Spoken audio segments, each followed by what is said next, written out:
Lordship, in this, I want to submit two, 3 points, Lordship. Only grant me 5 minutes, Lordship. As per the WPS which they are challenging, that non-compliance has been already been complied. As I have today itself, I have filed the list.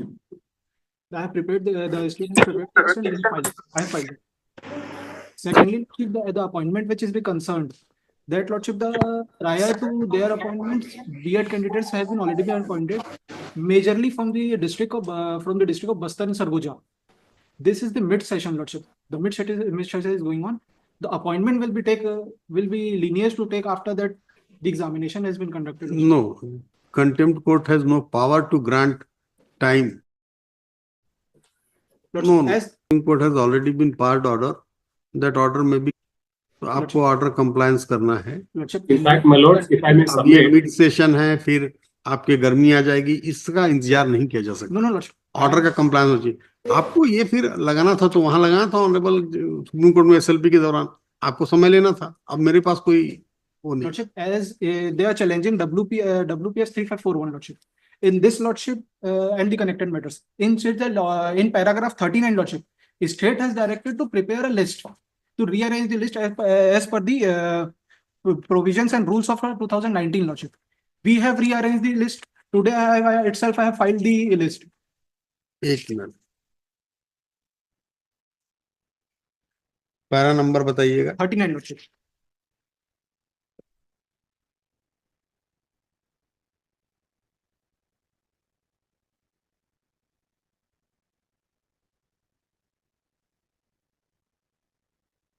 Internal page of उसी को देखिए. Yeah, it is, Lordship.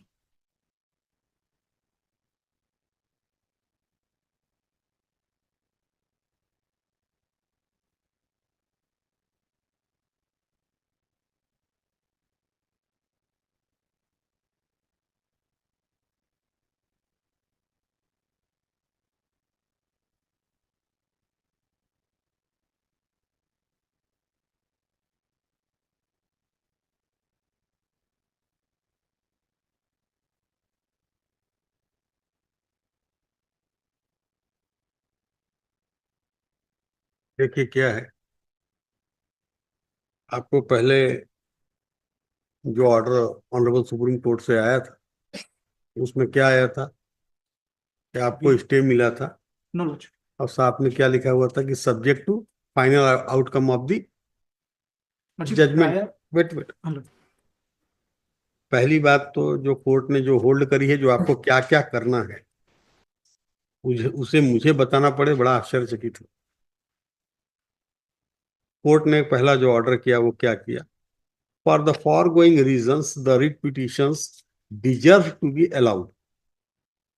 इन लोग क्यों मांगे थे कि हमको दिया जाए, Lordship. वो अलाउ हो गया. By declaring the prescription of qualification of BEd as eligible qualification for the post of assistant teacher class 1 to 5th as illegal and without jurisdiction which deserve to be quashed and hereby quashed. वो तो क्वेश हो गया, आपने हटाया उनको पद से. Lordship. Wait. Consequently, the advertisement dated 4th May 2023, to the extent it permits the candidates having the qualification of B.Ed to participate in process of selection for the post of assistant teacher, is also declared illegal and quashed. आप तो सबको appointment दे दिए. Lordship, prior to देखिए this judgment, the appointment was given, Lordship. Prior to the judgment. लेकिन क्या आप जब गए थे तो आपको स्टे क्यों मिला? Subject to final outcome of the judgment. Lordship. तो फाइनल आउटकम तो आ गया भाई. आप तो गए थे सुप्रीम कोर्ट, कुछ नहीं हुआ, मिला आपको रिलीफ वहां से. आपकी तो एसएलपी डिसमिस हो गई. आगे फिर लिखा है, the state government is directed to rearrange the select list in accordance with the provisions of the rules 2019 by excluding the candidates participated in the selection process having qualification of B.Ed. This exercise deserves to be completed within a period of 6 weeks from today. क्या किया आप? कुछ नहीं किया. एक list उठा के ले आए, दिखा दिए बस.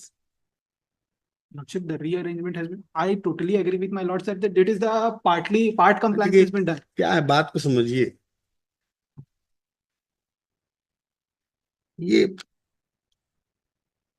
लॉफुली आपने कार्य नहीं किया ना, इसलिए कोर्ट ने निरस्त किया, क्वेश किया। अब आप उसमें इफ एंड बट लगा रहे हैं कि साहब अभी मिड सेशन है, तो जो मिड सेशन है दूसरा पढ़ाएगा। ये रिलीफ आपको वहां ऑनरेबल सुप्रीम कोर्ट से मांग लेनी चाहिए थी कि साहब एक्सटेंड कर दिए। कंटेंट में मैं कोई डेट को कैसे एक्सटेंड करूंगा कि अभी मिड सेशन है इसलिए 6 महीने बाद निकाला जाए, ऐसा मैं ऑर्डर को अमेंड कर सकता हूं क्या? How it is possible? In fact ये सेम रिलीफ इन्होंने आर्ग्यू करी है मेलोड सुप्रीम कोर्ट में। स्टेट ने एग्जैक्टली सेम चीज आर्ग्यू करा है सुप्रीम कोर्ट में थ्रू आउट, इसलिए 3-4 बार आर्ग्यूमेंट्स हुए और उसके बाद एसएलपी डिसमिस हुई है वाइड डिटेल्ड ऑर्डर। अब तो एंड इनफैक्ट सुप्रीम कोर्ट ने इस चीज को भी, का काम है कि जो ऑर्डर्स है कोर्ट के उसको इंप्लीमेंट करे, बट स्टेट का यहाँ पे शुरू से ट्रेंड रहा है कि एक साइड को सपोर्ट करना। एंड ये मैं पहली बार ऐसी चीज सुन रहा हूँ कि जो ऑर्डर डिवीजन बेंच का ऑर्डर था उसमें ये नहीं अपॉइंटमेंट। स्टेट ऐसा नहीं कह रही है, आप उसको गलत अर्थों में ले रहे हैं। स्टेट ऐसा नहीं कर रही है। देखिए क्या है, जो मैं समझ रहा हूँ इसमें प्रॉब्लम कि ये अपॉइंट उनको कर दिए हैं, तो उनके प्रति भी इनकी थोड़ी सहानुभूति है कि अचानक से अगर उनको सर्विस से निकाल दिया जाए तो उनके ब्रेड एंड बटर का क्या होगा।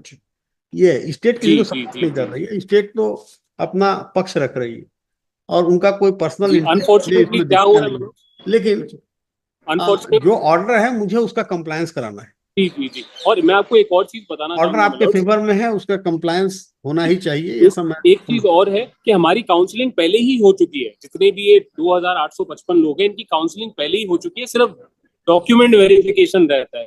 डॉक्यूमेंट वेरिफिकेशन में पहले स्टेट ने 5 से 7 दिन लिया मैक्सिमम। तो अगर ये प्रोसेस इनको पूरा करना है 2855 का, मैक्सिमम 10 दिन का टाइम लगेगा, बिकॉज सिर्फ डॉक्यूमेंट वेरिफिकेशन रहता है। हमारी काउंसलिंग में हम पहले से पार्ट ले चुके हैं, जितना भी इनको चीजें करनी थी वो पूरी हो चुकी हैं। और प्लस मलोड्स कहीं ना कहीं आप मैं इस चीज से पूरा आई एम ग्रेटफुल मलोड इस चीज के लिए कि इस इशू को इतना पुट कर रहे हैं स्टेट को। बट कहीं ना कहीं ऑनरेबल सुप्रीम कोर्ट ने ये भी बोला है कि इनकी जो पहली अपॉइंटमेंट है, जब राजस्थान हाई कोर्ट इस क्वालिफिकेशन को इनवैलिड डिक्लेयर कर चुका था, स्टेट को इसको इनवाइट ही नहीं करना चाहिए था। सुप्रीम कोर्ट ने इस एक्सटेंड तक जाके बोला है।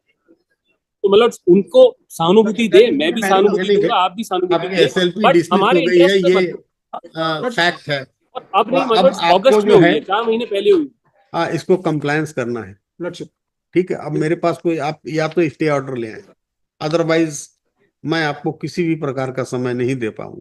For the kind project, Lordship, the review petition is still pending for that part. उससे For the state, because it's not pending तब माना नहीं, जाएगा आप स्टे ले आइएगा, हम उसके बिना समय नहीं दे पाएंगे। लिखिए उसमें review petition is defective. my lords note, my lords kindly note करें, review petition is para defective. 39 of the order of this court in WPS number 3541/2023, अब बहुत सारे हैं, WPS करके कई लगे हुए हैं, सब नंबर का उल्लेख कर देंगे। connected है।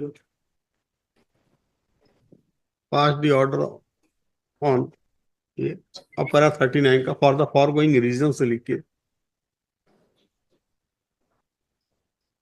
6 weeks from today ऐसा कर दीजिए आखिरी तक। मेरा प्रेयर भी रिप्रोड्यूस्ड है उस ऑर्डर में। प्रेयर पेज 15 पे है, पेज 15 देखेंगे प्लीज, उसमें स्पेसिफिकली ये प्रेयर है कि इनको बाहर निकालिए और मेरे को इंक्लूड करिए। प्रेयर 10.6 में भी सीन पेज 15 जी। मलॉर्ड्स ने काफी बार इसको देखा हुआ है, आई एम सॉरी मैं फिर से तंग कर रहा हूँ। पेज 10.6 ऑनवर्ड्स एट पेज 15 देखेंगे तो ये स्पेसिफिक प्रेयर है। जब रिट पिटीशन अलाउ होगी तो मतलब सारी प्रेयर्स अलाउ हो गई। यस यस, तो कंटेम्प्ट पिटीशन का कंटेम्प्ट पिटीशन नहीं भाई, मेन प्रेयर में जो उनका मेन प्रेयर की बात कर रहे हैं 10.1 में।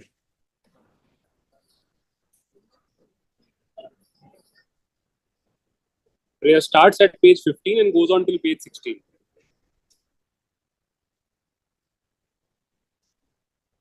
आज कौन सा सेलेक्ट लिस्ट फाइल किए हैं उसके लिए डॉक्यूमेंट टेकन ऑन रिकॉर्ड लिख लेना, जो इन्होंने सेलेक्ट लिस्ट फाइल की है।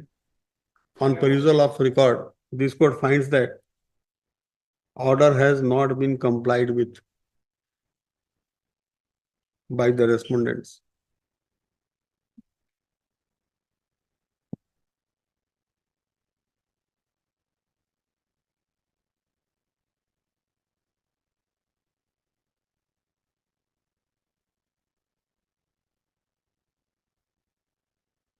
As a last opportunity, further 2 weeks time is granted to respondents for compliance of the order of this court. Otherwise, this court may take some serious view, oblique action against the respondent. बस एक request में ले सकता हूँ please, एक request Manoj, हाथ जोड़ के मनोज, अगर कंप्लायंस में अगर आप ठीक समझे मनोज, बिकॉज हमने जो पेटिशनर्स है वो जाके डिपार्टमेंट में विजिट करते हैं, डिपार्टमेंट बोलता है कि हमें अपॉइंटमेंट देने का कहीं ऑर्डर नहीं दिया. अगर माय लॉर्ड्स ठीक समझे, compliance by giving appointment to the list, at least इतना अगर आ जो ऑर्डर है मैं उसके हिसाब से कर दिया हूँ, ठीक वो होना चाहिए बस. वो डिपार्टमेंट आगे क्या करती है. डेट दे दी जाए, वेरी मैं वेल, एक छोटी डेट दे दी जाए प्लीज. हाँ, डेट दे दीजिएगा, जनवरी में ही जाएगा. तो बस जनवरी का फर्स्ट वीक में अगर मिल सके, फर्स्ट वीक में 2 ही दिन वर्किंग है. Second week of the second week का पहला दिन दे दीजिए. Second week of the January कर दीजिए. Next. So grateful, Manoj, deeply grateful.